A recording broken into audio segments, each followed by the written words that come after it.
Hi, welcome to the Stirrings podcast. This is your host, Madeline Lee. It is my great pleasure to offer this guest conversation with Minna Salami, a feminist writer, journalist, thinker that has inspired me for many years. It was first her book, Sensuous Knowledge, that really opened up my thinking about what we allow to be legitimate sources of knowing. And her most recent book, called Can Feminism Be African? Or an alternative title in North America is Feminist Freedom, an African Vision. We speak about sensuous knowledge. We speak about paradox, about mystery, trickster energy, midwifing this time. We also speak about this idea she puts forward in her new book called Superiorism. Superiorism. I want you to stay through this episode and really get when Minna breaks it down step by step, because you'll know it when you hear it. Superiorism, in a sentence, is this process in Europatriarchal culture that sees things as separate, but the separation is not where it stops. That categorization and hierarchy is created and ultimately ending up in a controlling dynamic. One is better than the other, and therefore one can control the other. I offer a story as a way into our conversation. There was a time when I found myself wandering in a field of wild flowers. I had been asked to go for a walk by a professor of ecology and environmentalism. We were to go out for a walk and see what we noticed. I was looking at the beauty of these wildflowers included within a university campus and how unusual that was. In this moment of being mesmerized, I became frozen. I realized how I was stepping on the grass beside it, and I was stuck in the middle of this field trying to figure out, how could I get out of here? How could I get out of here without squashing things, without squashing life? It was in this moment that I realized that fundamental reality of my existence, of my being, is being in a body, and my body is necessarily causing destruction. I cannot not squash.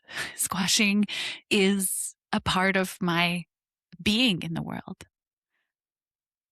So I hopped over, lightly I hoped, to the sidewalk and then felt an exhale. Here at least I wouldn't squish. Here I was safe in my goodness, my purity. It has taken some years for me to see that too was a moment driven by hierarchy, of deciding what's okay to squish and what's not okay to squish. Is the sidewalk not made of granular rocks? Is the sidewalk not alive in its own sidewalky way? Is the sidewalk not a part of this earth? And so the squashing of my nature remains, but I have had an opportunity to notice these hierarchies that I hold between what is alive and what is not, what is deemed worthy of protection and what is not. I tell you this not to give you some more categories about what to pay attention to and what not to, but rather to stir you into reflection on those hierarchies that you're holding, those binaries that are shaping how you move around in the world. And not to meet those with guilt or with shame, but rather with a sense of curiosity and with a spirit of mischievousness and playfulness. I'm not asking for you to have it all figured out, but rather maybe to just say, which I think might be one of the most profound philosophical utterances that you could have. Make sure to stay till the end, where my father and I have picked out some music for you with some trickster energy. And now it's time for a conversation with Minna Salami. Enjoy.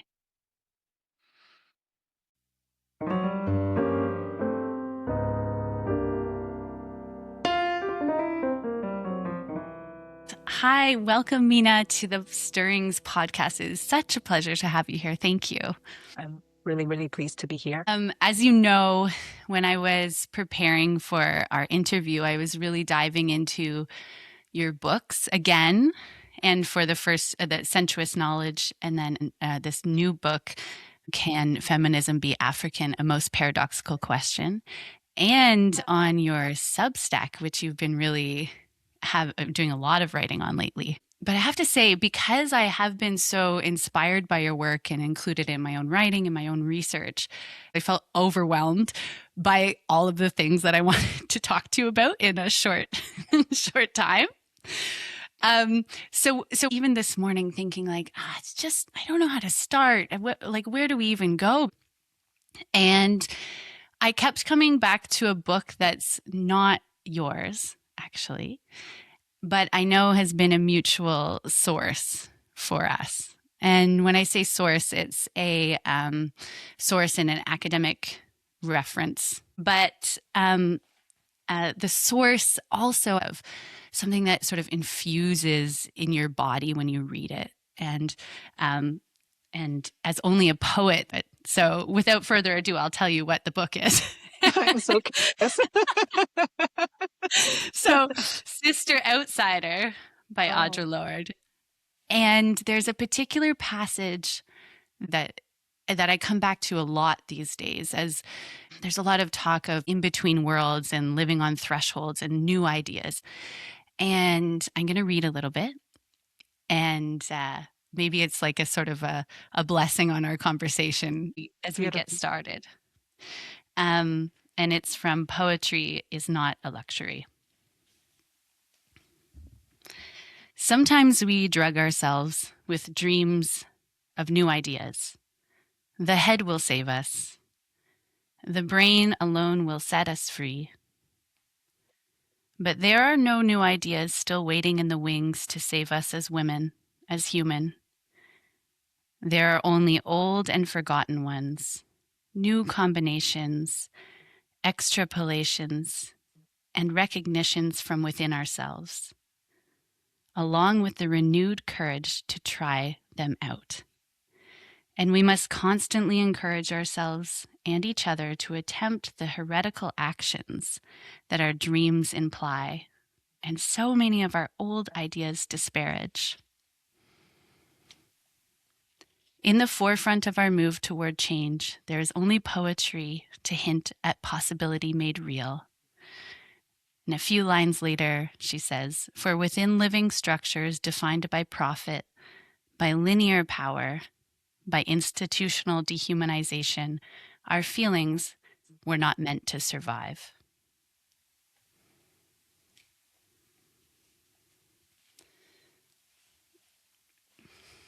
I come back to that all the time. And I mean, It's good. That whole essay, and she wrote it, is 1977. And I was wondering, how is that landing for you or meeting you in 2026? Thank you. Thank you for beginning the conversation with Laura with those specific words, which, I mean, they're landing with a lot of prescience in my body and with me. It's amazing that they were written in 77. I mean, it's the year before I was born. And I think that really speaks to what she's saying, which is that, this thing of there not being new ideas, really, but just the not even the rehashing of what we already know as women, as dissenting people in the world, but the courage to enact what we know. And in a way, the passing of time and the way in which those words are still so relevant, I think speak to that kind of spiral-like nature of knowledge in a way, and how, what it brings up for me is really that with my work, for example, and with my life in general, what I'm trying to do is not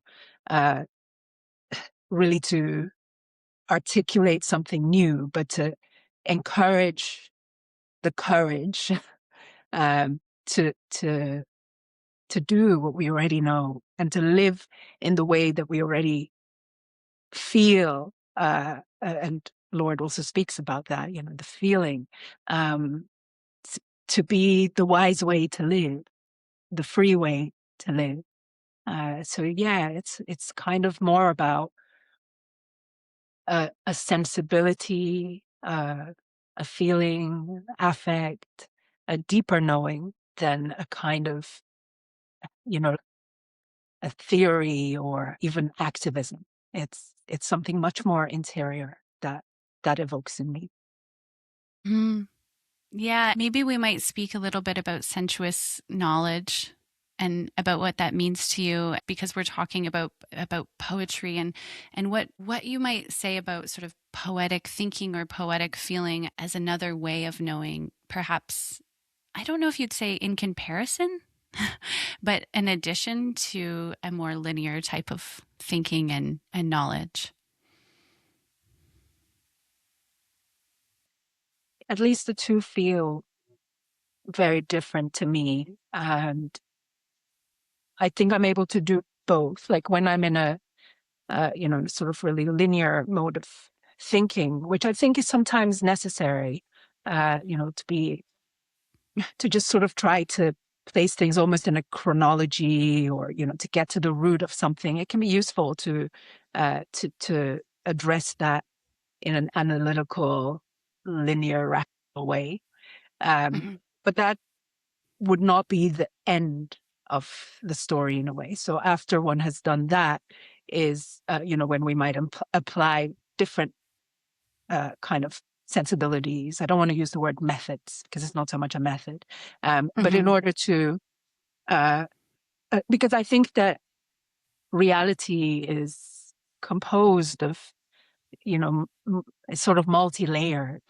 And so if we arrive at the end of something just through a linear kind of thinking, then we haven't been able to grasp the whole of reality regarding whatever the issue is regarding. Um, Mm-hmm.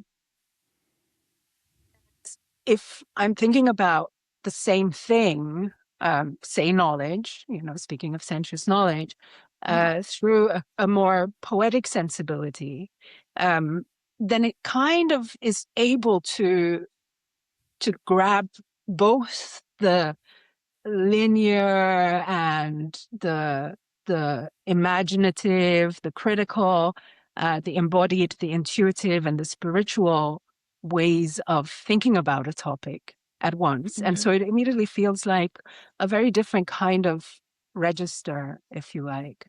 Um, and we're living in a world in which that kind of linear, rational way of thinking is so dominant that many of us are not even able to really step outside of it and think in a different way. And so with sensuous knowledge, I am really calling for people to, to begin to think in with more of that poetic sensibility, because the Mm-hmm. power of poetry in a way is that it's very specific. Poetry can describe things like love, like freedom, like joy, like grief in a far more specific way than Mm-hmm. rational analytical thinking can. When we've all been in those states when we're madly in love or we're, grieving. And we go to poetry because it really explains those things so much better than any kind of rational text could do. So Mm-hmm. poetry can be so specific, and yet there's also so much about it that it's also addressing so much of what is ineffable. And so it holds that paradox of being simultaneously very specific and also ineffable. And Mm-hmm. I think that so many of the qualities, the phenomena that a life is engaging with, such as love and freedom and joy and grief, are qualities that are like that. They are like poetry in that they are at times specific and at times ineffable. And it's just that quality of incompleteness and indefinability, if that's a word, that the poetic sensibility helps us to grapple with.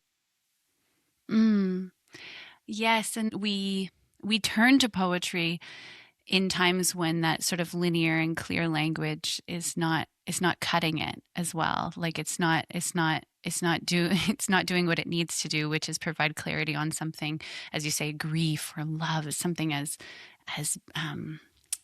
like as big as that in the human experience.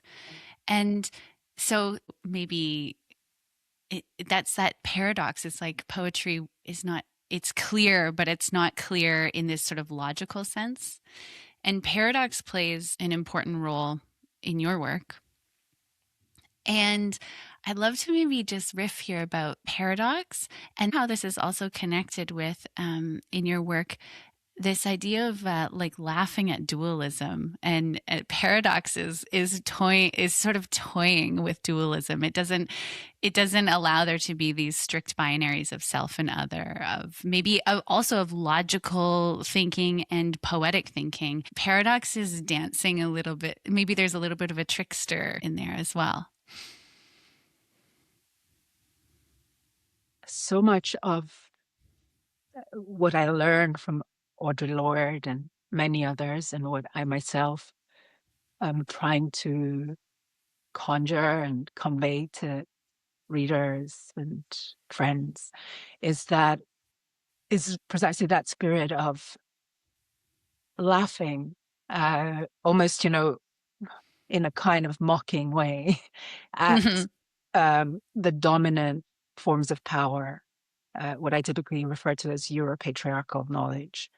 Because although it's, of course, not a laughing matter, in the sense of the destructiveness of this dominant power, and the havoc and grief that it causes in the world, in terms of its ontology and its perception of the world, of reality, it's really so ludicrous, it's absurd, and it's so reductive that it's hilarious in a way that it can regard itself with such pomposity and grandiosity, because when you start to think about it, deeply, this binary way of knowing, it's so simplistic, and that it would exist just in order to like create these hierarchies so that one group can say that it's better than the other. It's almost like a sketch from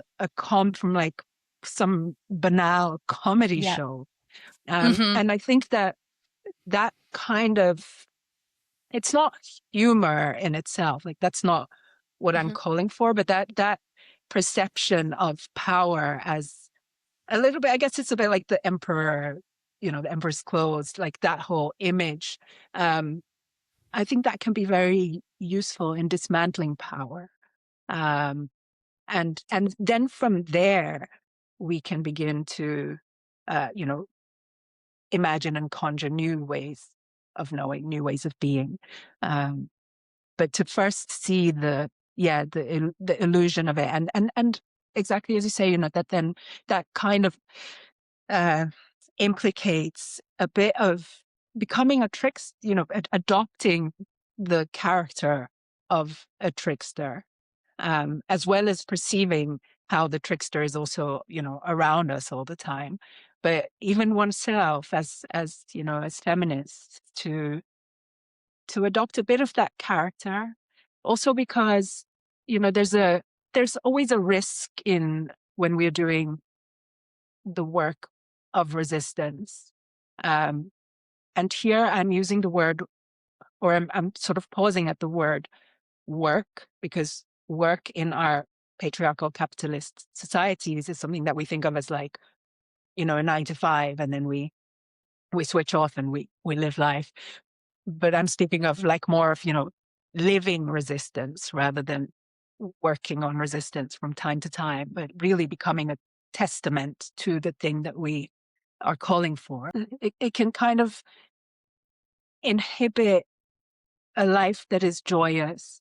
It can make life very serious. But when we adopt that trickster spirit, we can hold the truth, the sad truth that we live in a world in which, where power is so ugly and so absurd, but that we also live in a world that is incredibly beautiful, and where where there is poetry, where there is love, where there is joy. Mm-hmm. Mm-hmm. I think that's what I've been so drawn to in your work too, is that you're in the writing that you have, you're not turning away from what is difficult. And there's a real honesty, and also you speak about joy, about pleasure, and also about beauty. And so all these things together can exist. And you were speaking about dismantling, and since I have the Sister Outsider on my lap here, we might move to the master's tools can't dismantle the master's house. And you wrote that your immediate reaction was like, well, okay, which tools are we supposed to use then? If you could tell me. And then, but then you go on to discuss about, what is this house? What is this house that has been built? You go on to describe sort of a lonely place with a master at a lonely table. I was thinking it would be helpful for listeners to go through what you call superiorism, and the superiorism of Europatriarchal culture. And if we could go through that, because I think that will help as we move through the conversation as a sort of a backdrop of what this conversation is confronting. Yeah. In Can Feminism Be African, which is just about to come out as Feminist Freedom in the US. So, Okay. some people might get to know the book with that title. I coin, or I don't know if I coin it actually, but I use a concept. It came to me as a concept, which I call superiorism. And I mean, the book in itself feels like a sequel to Sensuous Knowledge.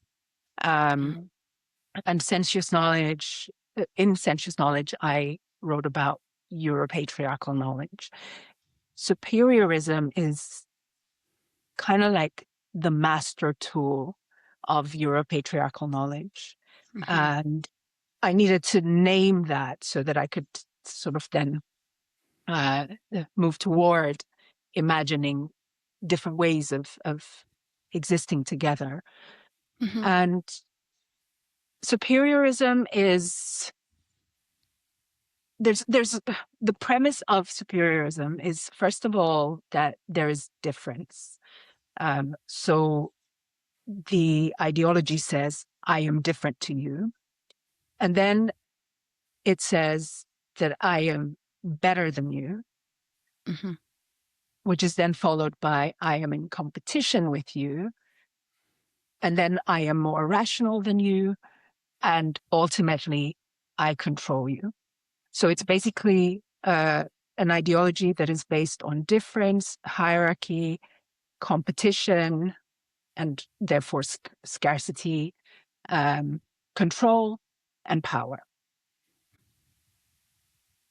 justified by the epistemic view that rationality is the ultimate best form of knowing, and that specific groups have more access to rationality than others.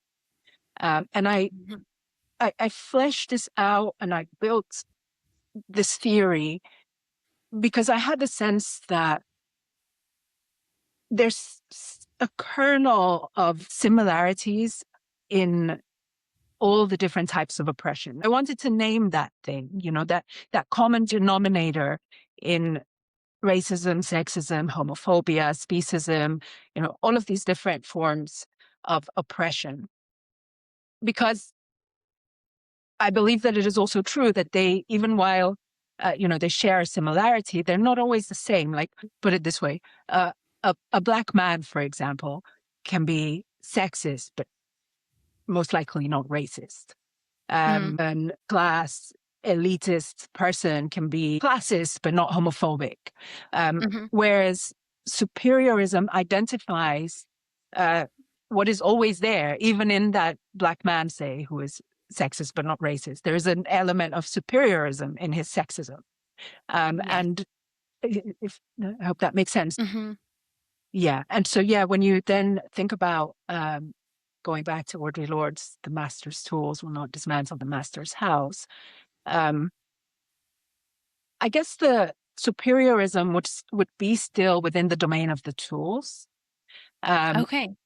But it helps us, and it doesn't actually need to be. I don't think of them as being that separate. I think that the tools and the house, in a way, are the same thing. And what mattered when I wrote about that in Sensuous Knowledge was that I noticed that, we focus so much on what the tools may be, that we lost, or we're losing focus on what is the house that they are building. What is the master's house? What does it look like? And, in a capitalist society, even the idea of a house is no longer just a place, like a sacred place of rest or joy or togetherness and community. It's a commodity. It's something that exists on a market. And these days, it's all about Airbnb-ing your home. And, it's like, you don't even get to enjoy it as a home. Yeah. So, and that's just one layer of when we start to focus on the house, it's like, it doesn't necessarily matter in the end which tools, because the point is that we should be trying to create a different house, a home. Oh, I that's interesting too, because I've always thought of in that line, the house as, house as a metaphor, but then also the metaphors and the sort of like larger, maybe cultural realities come down through the examples too. So the actual home, what does it become? I think a lot about technology and the ways that this sort of corporate tech has just infiltrated the home too. So there's no distinction between what is private and what is not private. I want to go back to the first step of superiorism, which is the differentiation. I think there's a common discussion right now, maybe in a narrative within people who are talking about the polycrisis or the meta crisis, that at the very root of many of these crises, that there's a disconnect. And the disconnect is but one step, as you're describing it, right? Like it's the next step where it's the hierarchy, and then it moves on and eventually ends up at control. And at the beginning, the differentiation, I think we're coming back again to this point of dualism and what, you write, I think exact is like dualism's not even real. It's not real. So is the first differentiation is that sort of that's the first step where things have gone, wrong? It's sort of an opinion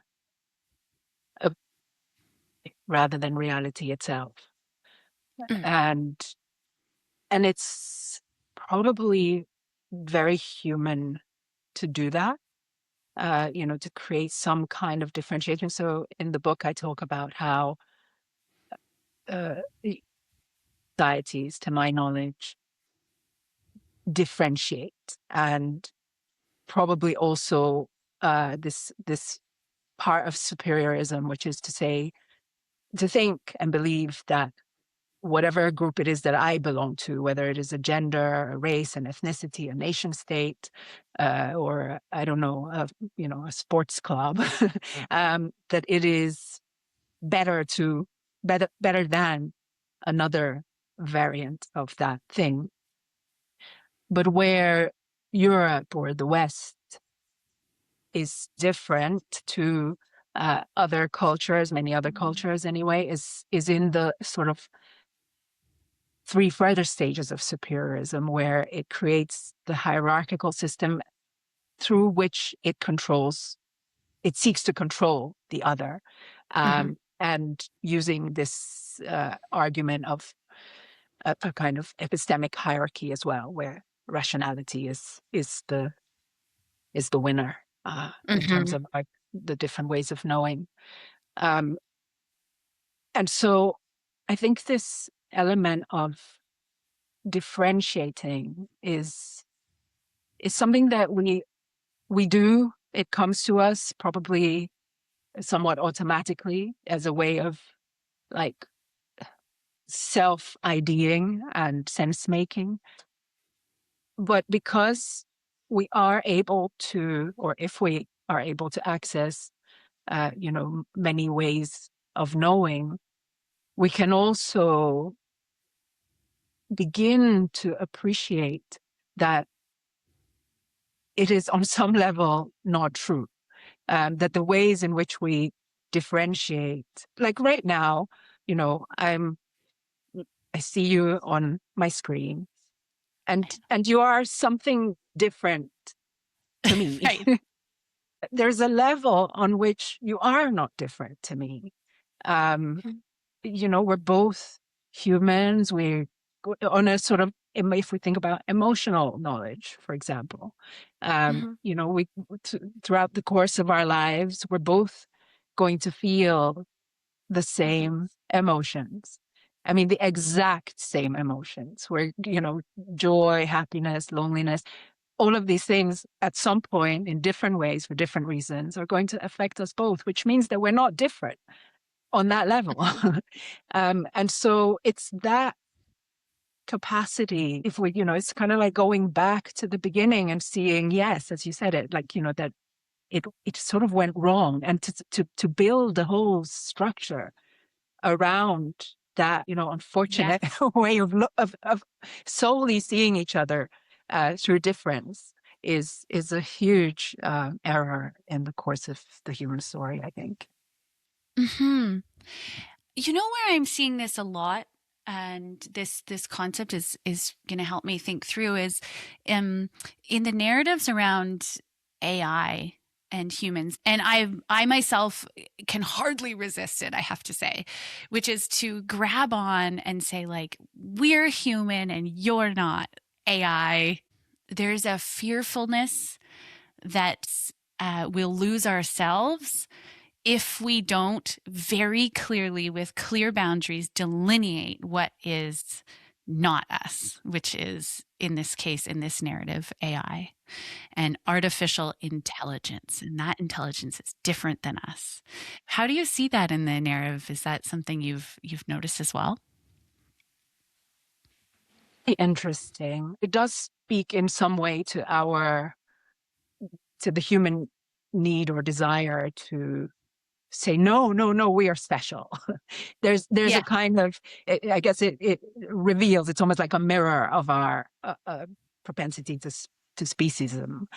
Yeah. Um, where I would not go is to say that it is a legitimate mirror insofar that it is uh,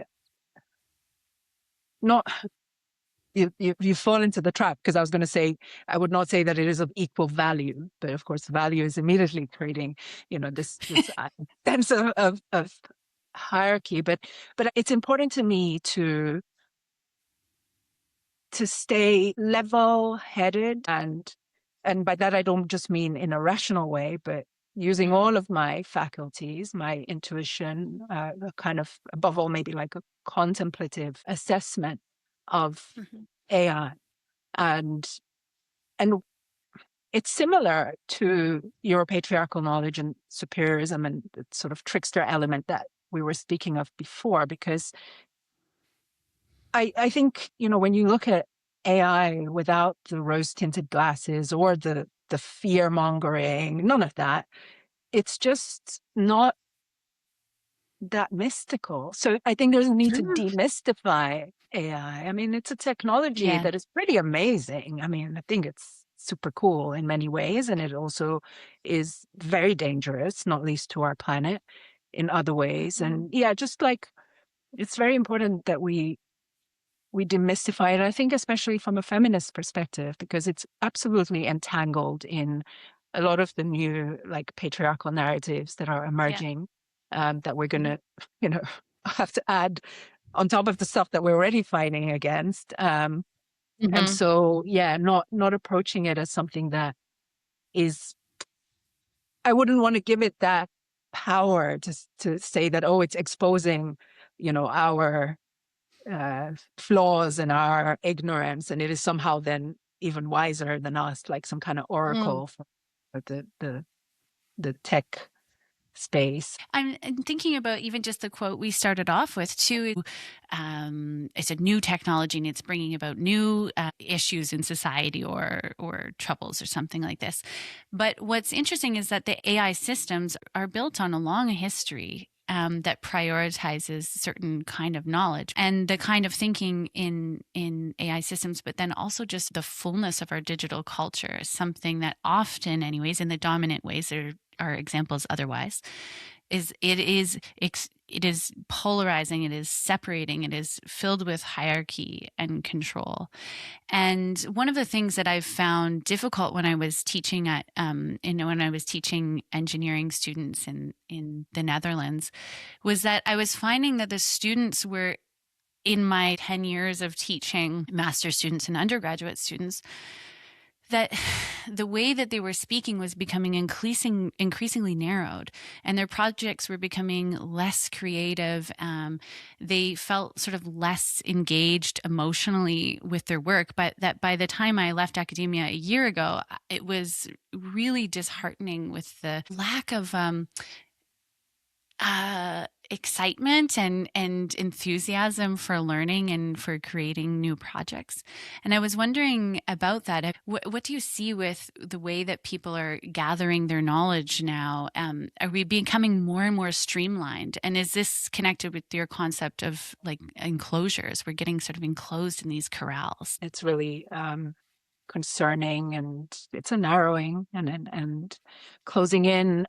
And a huge victory, I think, for the scientism, the kind of robotic ways of Europatriarchal knowledge, in which I think AI is cementing this idea or this worldview in which we equate computation with intelligence. The idea that we can measure and quantify and categorize and classify things as being the same as knowledge and wisdom, which are, again, obviously not the case. And if anything, I would want to advocate that AI actually proves that that is not the case, because it is precisely good at computation. Per definition, that's what it does. It's about binary codes and even turning creativity into algorithms, into code. And as an aside, that's something that actually, you mentioned you were teaching engineering students. And I'm sort of, there's a little bit of a feeling of Schadenfreude, that German word for when you feel kind of, once again, this seems to be a theme running throughout, of laughing at power in a way, because, because engineers, the most sort of sociocultural and economic power in the world today. And of course, the STEM subjects and engineering have always been seen as more serious because they're more rational and they don't deal with emotions or intuitions or any of the like mystical stuff.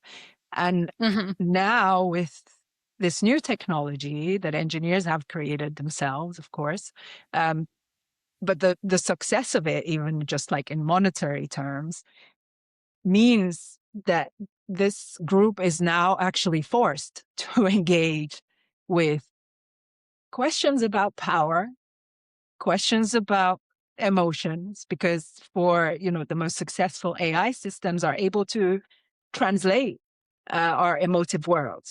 So that is just, as a kind of aside, something that I feel some schadenfreude around. But you know what I mean? It's like, yeah, so now you also have to engage with this. Yeah. But I do think that this thing of, it's nevertheless, the schadenfreude should not give any false sense of victory. But what I was going to say is that we can see through that when we bring all of our faculties of knowing, which just to try to name them, aside from rational analytical thinking, we also have access to emotional knowledge, we have embodied knowledge, we have poetic or intuitive knowledge, and also a kind of contemplative, meditative way of accessing knowledge. And if we think about AI and what it produces, what it offers to the world through all of those faculties of knowing, it becomes clear that what it is offering has to do with rational knowledge. And then there are all these other faculties that the technology cannot access. It doesn't have a body. It doesn't have, it doesn't feel things in its bones. It doesn't have a memory that is enfleshed rather than sitting in, wires somewhere. There's so many ways of knowing that it just does not grapple with. So it creates this thing, again, the paradox of, like, on the one hand, it is really cementing a worldview that has wreaked havoc with the world, the worldview of computation as the king of knowledge. But then it also, if we are able to demystify it and twist it around with the trickster spirit, it also exposes the illusions and the flaws of that worldview. We're talking about knowledge, and immediately I'm thinking that it's also connected with how we're learning. And I live with my parents again, and my mom's a wonderful cook. Lately, I've been noticing that I had to roast a chicken the other day, and I had to figure out how, what was the best temperature and what was the timing of that. So I was gonna go check my phone and just get the answer already, like just get it. But what I've been trying to do is actually to go within my house. It's not even hard. I don't even have to pick up a phone to call. Just go ask my mom. She knows this thing. And the thing is about my mom, she's very chatty. She's always got stories. There's anecdotes. There is no such thing as a straight answer. So it will take me more time. But the information that I would receive is I would get the information about the temperature and the timing for the chicken. I'd probably get like maybe 2 or 3 recipe tips, maybe a story about a neighbor. Also, just like how her day was, it will be so rich and so deep. So I've been trying to watch when I'm just reaching for my phone about where can I learn, from the people around me. That's precisely it. There's a much richer, more kaleidoscopic world of knowledge around us constantly. And it's not, we don't have to choose it all the time, because that can also become overwhelming. If we really wanted to apply that to everything that we're learning, I mean, we're constantly learning every single day, all the time, right? And, it would just be like every little thing, like take a sip of water. Madeline, how does water make you feel? How many glasses of water do you drink? Like it can be too much. But to become, sort of enchanted with the fact that we can learn in different ways. That's the point. And then from there, we can begin to choose when we want to. I mean, there might be days when you just do need to, like, prepare the chicken very fast without the layers, which are wonderful. And then your phone could be handy. So I'm always very full of, like, vilifying my philosophy is anarchic in that sense, in that, nothing has a top position in a hierarchy, because there is no hierarchy in this way of thinking about the world. Yeah. And not having some sort of center that everything else revolves around. It feels much more yeah, there's like this constant moving around and aliveness. Yeah. So you mentioned the kaleidoscopic thinking and the kaleidoscopic method. And can you tell us more about this? Because I have something written here. You said that it refuses the dominant worldview that flattens everything in order to categorize, measure, package, and control it. Tell us more. Well, the kaleidoscopic method is something that I mentioned in Sensuous Knowledge already, which Mm-hmm. was published in 2020. And after publishing the book, it was, I mean, first of all, I should say that one of the things about publishing a book for me, my experience has been how, how incomplete a project still can be even after it's been published.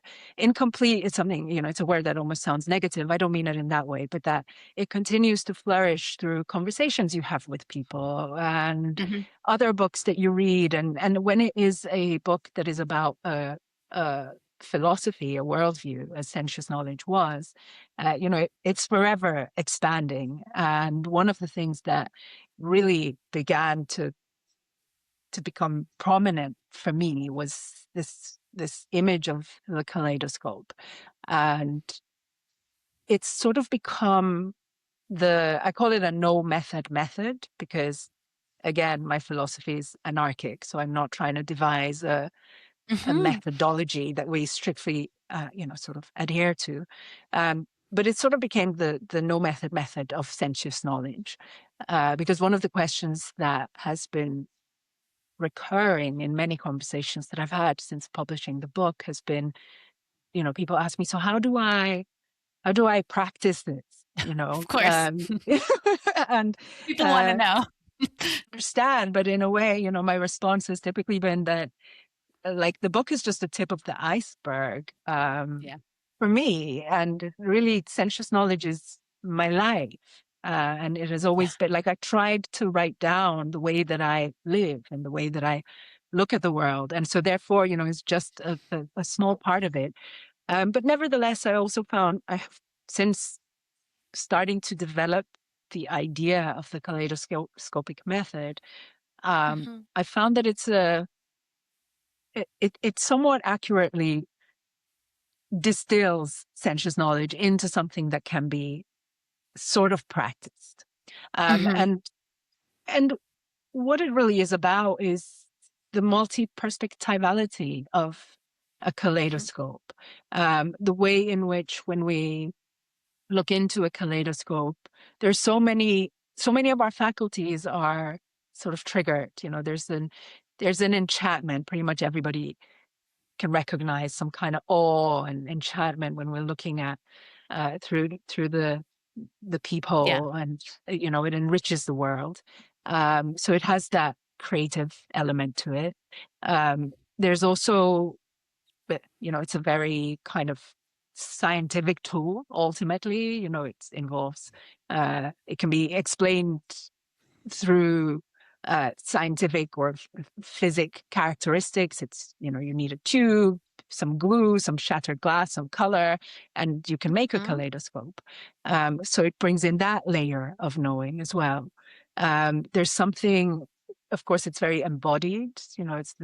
You're using your hand to turn it around, and you're looking at it through your eye, so it's speaking to a very specific to your very specific perspective, and it's also, what you are looking at will shape what you see inside it.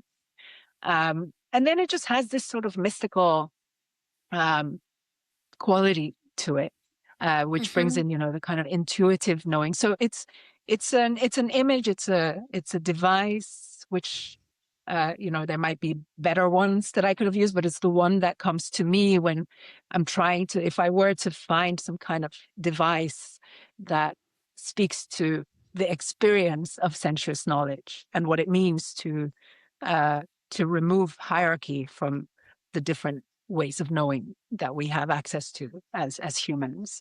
Um, Mm-hmm. and then it's also a useful image in a kind of, going back to what we were saying of, did we get it wrong somehow in the beginning, and how I was saying that, it's not that it's that there's a deeper reality to the one that we know, even though that one is also true. And the kaleidoscope also conjures that, because in some way there's, me holding a kaleidoscope, there's whatever is inside it, the colors, this, that. And yet at the same time, it's all contained. There's also something outside of the kaleidoscope. Yeah. And that would almost be what I would say is reality. But we, as humans, we cannot just float in that state, at least not all the time. But maybe when we meditate, we can kind of access it. But Yeah. most of the time, we're in the kind of kaleidoscope, hopefully. And Mhm. we can make of reality something more enchanting and scientific, and all of that can coexist. But we can also have that sense awareness that there's also something beyond the kaleidoscope. So Oh, that's, that's great. Yeah. yeah, yeah. No, it's just when I was thinking about it earlier, I was really focused, narrowed in on this idea of that the color, like, and you, as you turn it, the colors and the pieces come into new relationship and new connections. And so in their new connections, the blue might be bluer once you move it a little bit more. And this is what I was focusing on. But what's so, of course, great is that you're also like, what is the kaleidoscope made out of? What are the dimensions? What is who's holding it? And is the sun shining through it, or is it a dull day when you're working with it? And I think that's what I've been really drawn to with feminist philosophy in general, and because there's this interesting piece of recognizing that there's no view from nowhere. You're always situated, like you've got your place. So you have to recognize that. But what I always thought was kind of cool, maybe this is a bit paradoxical, is that by recognizing, okay, like this is where my viewpoint, like I can't see everything, or I can't know everything, but I can know this place. Is that on the one hand, that's restricting because you're being clear that you can't do it all. And then also there's a huge expansion there too. It's like, well, I can't know everything, but I can know this thing. Like, for example, my PhD talked a lot about food. And I finally realized, I'm like, wait a minute, I grew up in the country in rural Canada with a bunch of farmers around, and then a mom who like is only goes to the organic grocery store, and it's a tension between my parents. And, it was like all these things that were so specific to me, that then shed a light on food systems and robotics in the Netherlands. So my experience limits, but then also opens up, and that seems alive in this method you're speaking about too. And I too find feminist philosophy so thrilling precisely for this reason. I mean, I have arrived at thinking about kaleidoscopic method because I've been a feminist for a long time and engaging with feminist theory and feminist philosophy, but also because of my own embodiment and the experiences of my life being of mixed backgrounds, Finnish and Nigerian, and living in many countries, speaking different languages, Mhm. also growing up in an interfaith household. So there was never just like one way. I've never from childhood, like it just was not accessible to me to think about the world from one prism in a way that was almost, one of the difficulties of my childhood, of my life, because so Mhm. many people around me did live in that way. And for me, it was always very confusing that how can you be so certain about, say, Christianity, or about a specific way of knowing, or about race, or any of these things, because Mhm. everything around me was, my mother was Christian, my father Muslim. So it was already in just that. It's like, yeah, clearly you can Mhm. look at the world through different spiritual systems. And so the kaleidoscopic method is definitely emerging from the absolute reality of my life in which I can see that, there are many ways to see one thing. And therefore, I also have always carried an awareness that, well, that must mean that even if I'm holding so many perspectives, maybe a few more than the majority of people, I'm also obviously, therefore, very limited. Like there must be so many more. And the kaleidoscope really helps to, just as an object again, to like cement out, to kind of get into that feeling of this is what it's like when you start to expand what you can see. Yeah. Yeah. You've spoken about, and this is clear in your writing too, you're not trying to do some sort of framework that can be generalized and then applied in situations. You talked already about in our conversation about living these ideas out. It's your life. It's not a separate objective theory or something like this. And so I've caught that you've mentioned meditation a few times, and I'm wanting to know, is that something that is a practice that has shaped your thinking, and is that a regular practice of yours? I always get a bit nervous when Oh, yeah, conversation. sorry.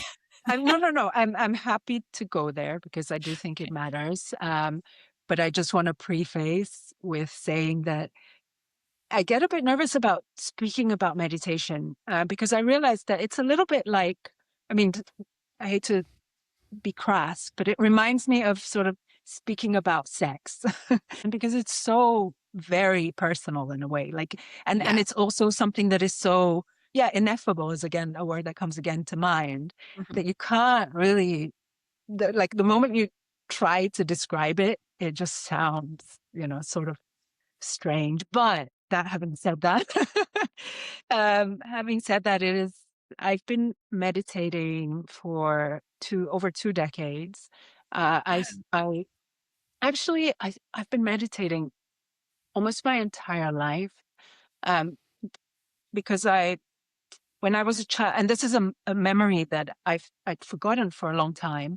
And not too long ago, it came back to me how I had this game that I used to play when I was a kid, like from about 6 to 9 or 10 or something like that.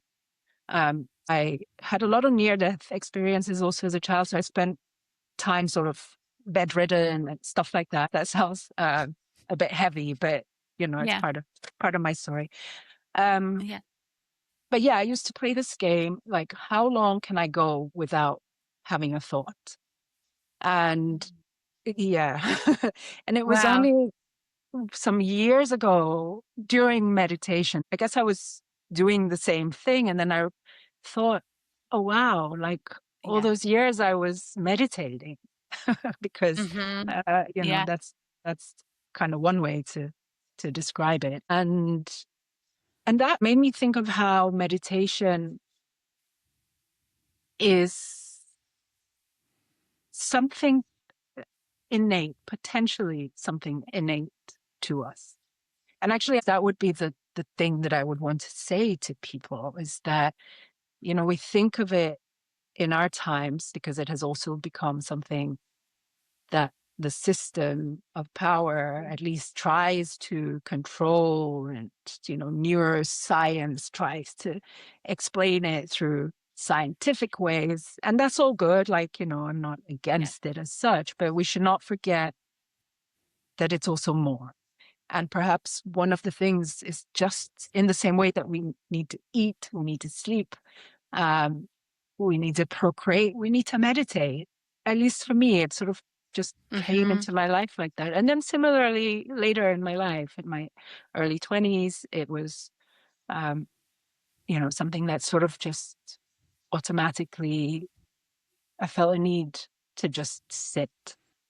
Yeah. And, and it is the most important thing in my life. Mhm.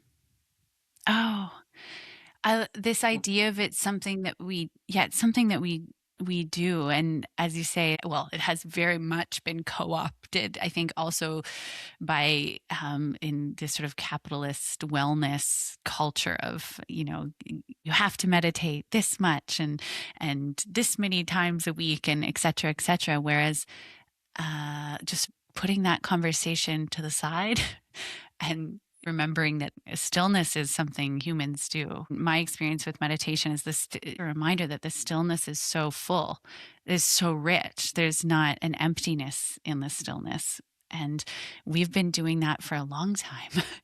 We've been in the alive stillness for a long time. As we're nearing the end of our conversation, you have recently written that 2025 was the year of the trickster, but 2026 is the year of the midwife. And having given birth twice in the last, well, I guess 4 years or so, I know that there's many ways to give birth, and there's many ways to midwife. And how can we midwife? But then also, what are we midwifing? Do we know? And I'm guessing that when you talk about thresholds or midwifing something, or involving a birth, that it's not going to be a linear progress trajectory, but something maybe a little bit more poetic. I think that the role of the midwife is so powerful because it is grappling with the unknown. Mm-hmm. It is a predominantly female archetype, and I think it's sort of the archetype of the mature woman, not necessarily the crone, or she can be young, she often is, but it's that space that a woman inhabits when she is comfortable with the unknown, and she Mm-hmm. can sort of hold that space of the threshold. And the threshold is not, of course, always just about birth to something new. It's also death is Mm-hmm. also a threshold, and illness, and all kind of relational qualities. But even with birth, the midwife has to be prepared for birth that maybe is difficult, maybe it's going to be sorrowful. Mm-hmm. Um, there's all kinds of unexpected scenarios that could unfold. Of course, potentially also just that immense joy when, Yeah. if we just go back to the baby and the mother and father and like the parents, whoever they might be, just feeling that, wow, this is our child. The midwife gets to see that so much. I mean, how rich an experience, but she also gets to really bear witness to a lot of grief as well. And Mm-hmm. so it's more of that sensibility that the midwife necessarily has of being prepared for whatever may come, and being willing to grace that moment with her presence, no matter what, with her Mm-hmm. wisdom, her readiness to take action in whichever direction she needs to.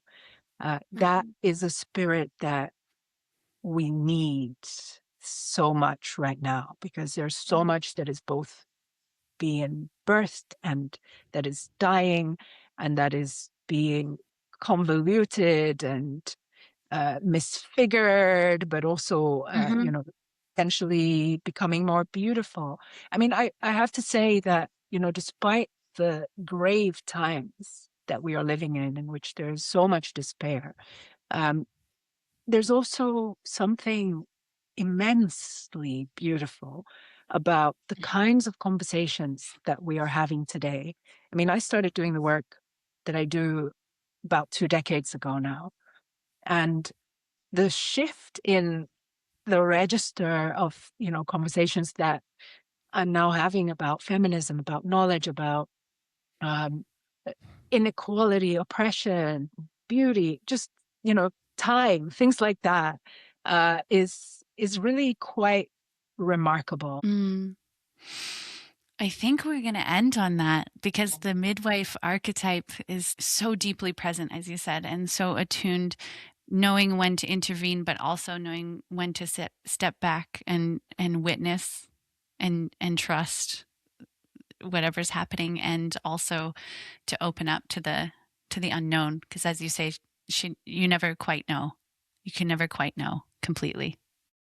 We have lived for so long with so many different archetypes, the emperors, the all male knowers of various kinds, the intellectuals, the scholars, the this, the that. And actually, the midwife sits on a repository of the most interesting stories.